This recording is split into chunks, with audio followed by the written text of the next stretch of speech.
get it. As one Crookshank, your one and only Move Swiftly speaker, checking in for a daily Move Swiftly thought, giving you a perspective on teamwork you will not get anywhere else. Let's get into this, man. Let's get into this recent news. Caitlin Clark, official athlete of the year for Time Magazine. Well-deserved, in my opinion. First and foremost, we'll say well-deserved, but the conversation has been about the article. In my opinion, the irresponsible on the end of the editors, irresponsible on the end of her management team, irresponsible on the end of the people who let her get away with saying what she said. Because anybody that has common sense, anybody that knows what she was trying to say, anybody that really pays attention, you don't have to be able to pay attention to sports to know, hey, this 22-year-old girl who's about as innocent as can be, and I don't know what she does in her personal life, but I know from the public persona, this is a girl who is not trying to stir up any controversy, isn't trying to stir up political conversation, isn't trying to push an agenda, is just simply a good basketball player. Said in the article, hey, yes, something along, I don't have the direct quote in front of me, but you can go online and check it out. She used the term, she has to admit that her white privilege got her to where she is or has been a part of her success, and something along the lines of, I think, brands and businesses need to pay more attention to black players that built this league because black players built this league. Something along those lines. Now, again, I'm going to give her some grace because of her age, because of where she is in the world, because of the crappy-ass league that she's unfortunately a part of that's taking great college stars and ruining them. I'll get into that in a second here. But she came back, I believe, the next day. I think it's Taylor, one of the black reporters, I think it's Taylor something, I can't remember, Maria Taylor, I think it is, something like that. I can't remember the black reporter's name. She used to do a lot of stuff on First Take. She interviewed her, and I'll give Caitlin Clark grace because she kind of cleaned up her statement by mentioning, hey, my favorite player growing up was Maya Moore. And, you know, the fact that she mentioned the name Maya Moore, in my opinion, gave her grace because understand that as black people, they do have names. All right, they do have names. By saying, oh, you know, because of our brand should be paying more attention to black players or shine a light on the black players that built this league. Hey, those black players have names. Those black players have names. And when you do that, here's the issue. When you do that, you ultimately, and you're not doing it directly, but you're indirectly disrespecting the Rebecca Lobos, Diana Taurasi's, Elena Deladon, the new one now, Brianna Stewart, even Pat Summitt, if you want to think about it. That's basically saying, well, the white players who've been a part of this league and built this league, what, they don't deserve credit either? This is the problem when you start separating things by race. And I'm just going to tell you, just from a cultural standpoint, all right? From a cultural standpoint, I've lived this in a different way because I can tell you right now from personal experience. Listen, I went to Good Counsel High School. Good Counsel High School is known across the country for how great they are in girls sports. And I can tell you the exact moment. I can tell you the moment. I can tell you the first and last name of the girl, the first white girl that I've ever seen straight up ball, tune mofos up on the court. Her name was Elise Papuchas. She was it was my freshman year in high school. We actually had Spanish class together. It was after school one day, and it was a freshman game, and she was just straight tearing up into these girls. I'm talking between the legs, dishing, fadeaways, dropping dimes, balling. And here's the other thing, and here's the important part that we have to understand with Caitlin Clark. I remember watching that game with several of my home teammates. One in particular has said, you know, we're watching her do her thing, and this is like a big deal because this is not normal. It's not normal to see a little white girl, tune mofos up on the court. I mean, just straight ball, right?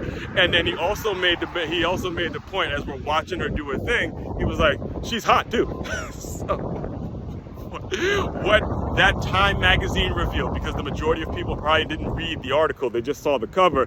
What got exposed is the fact that, oh snap, Caitlin Clark is fine as hell too. She's not only balling on the court, but she's fine as hell. All right, and that is the issue. The issue. Let me not say it's an issue per se, but the uproar and the conversation and the real macro, the bigger part of this conversation is the fact that the league that she's a part of is exploiting her. She's being exploited by the league. And this is, again, the bigger the bigger issue that we're talking about here that's not being talked about. And I've heard a lot of different takes, a lot of different people address this situation. In my opinion, it's not so much that Caitlin Clark is going woke or Caitlin Clark is intentionally trying to make a statement or push an agenda or anything like that. The bigger conversation that we need to be having is how horribly run the WNBA is. Why college sports, and this is why the thumbnail, the title for today is this is exactly why college sports is better than pro sports. Because in pro sports, when she was at Iowa, again, she had a community, she had a team, she had a group, a family that was able to protect her from a lot of these, people who want to push their agenda and say this and say that and try to use her race and use something that she can't control. She had no control over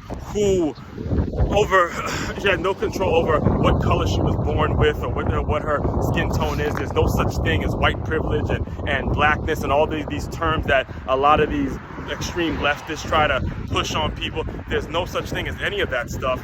And when she's at Iowa, she's at home and she's being protected from being drawn into a conversation like that. With these pro sports, with especially this trashy league like the WNBA that never turns a profit but asks for more money, has a league that would actually trade one of the most dangerous people in the world for a basketball player in Brittany Griner. I mean, just tons of things that they've done that are so completely wrong. Unfortunately, she's part of this league, and now she has to say something, be misquoted, and then clean it up, and more so be known as this political statement, this political symbol. And now she's ultimately going to lose fans because of this. She's going to lose support because of this. She's going to lose support because the league has yet to create a structure in which they're protecting their athletes. In fact, what they're doing now is they're exploiting their athletes, and that is the issue. And I'll close you out just with this concept, just with this understanding, because she mentioned Maya Moore. Understand, Maya Moore left that league. She left it. She left the league, all right, in her prime, because in her mind, look, there was something more important. There was more things that she had to do. There was I believe it's her husband now.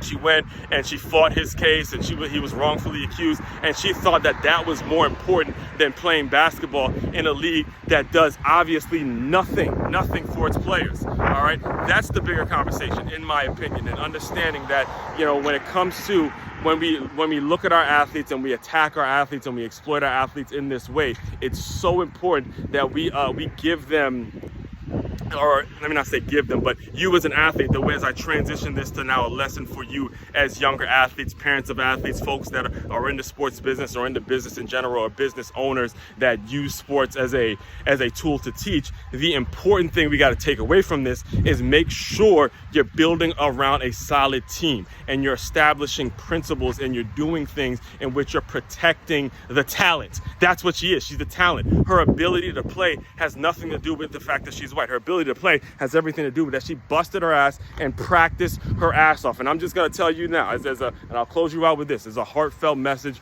for anybody that may know Caitlin Clark, or if they can get a message out to her, if Caitlin Clark happens to listen to this at some point. I'm telling you, as a black man, heartfelt message, a black man whose name as one is actually means black. It means black. All right, my parents got the name. Parents came up with the name as one because it's the Arabic meaning for black. I'm telling you as a person, it's a heartfelt message I'm giving you right now. Do not waste your time. Do not waste any ounce. Don't waste a second trying to patronize and appease to a bunch of selfish, ungrateful black women. It's a waste of your fucking time.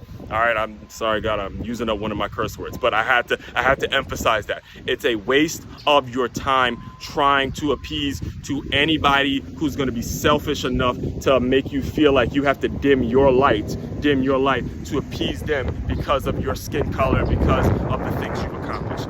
Don't do that. Take it from experience, all right? Heartfelt message. Do not waste your time trying to appeal to people who are committed to misunderstanding you, will never understand you, no matter how long they live. Don't waste your time trying to get them on board and have them understand exactly what it is you do and everything that you go through in your own mind and in your own heart. That is the biggest waste of time that you can possibly have. Trust me, I'm telling you from experience. All right, I'm telling you from experience. You will waste a ton of time appealing to folks who are just selfish people. Selfish, arrogant, stupid-ass people come in all colors, all sizes, all genders, all ages. All right, selfish people are just selfish people. That's what they are. It doesn't matter what their skin color is. And for you to take the term and say the black players, again, I'm giving you grace on that because this is new for you and you're still kind of a college kid in my opinion.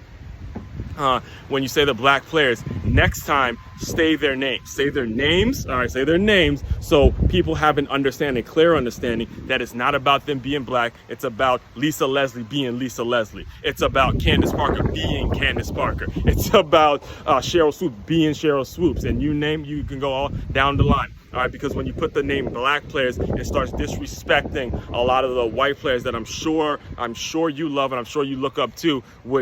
It starts disrespecting them because now, hey, well, we've done just as much. You know, Rebecca Lobo has done just as much as a Lisa Leslie. A Diana Taurasi has done just as much as a Maya Moore, and they don't happen to be the same skin tone. That doesn't, you know, that it's unfair for you to just, you know, put the black people on a pedestal just because of their skin color. Now, again, we live in a reality here. I get what you're trying to say, but it came off and completely wrong. And the editors and the adults and the people that were responsible for getting this out, they need to take some ownership on what they did and how they're exploiting. In particular, the WNBA needs to just clean up. They need to clean house with that trashy ass league that's exploiting players the way they exploit players. All right. So all that being said, when we're talking this, I have a whole lot more to get to on this. And trust me, this was just a small sample of what I got to say. When it comes to tomorrow, I'll be diving in the whole Daniel Penny case and all the stuff that went down there. I got a whole lot. I'm gonna have a separate video for that, for my take on that. So all that being said, the main website to check out to dive deeper into all my work, it's makeyourmove.com. That's MakeYamove.com. One-stop shop for your teamwork and your self-development needs. As one Crookshank, your one and only Move Swiftly speaker checking out. You guys continue to move swiftly. We will talk more soon.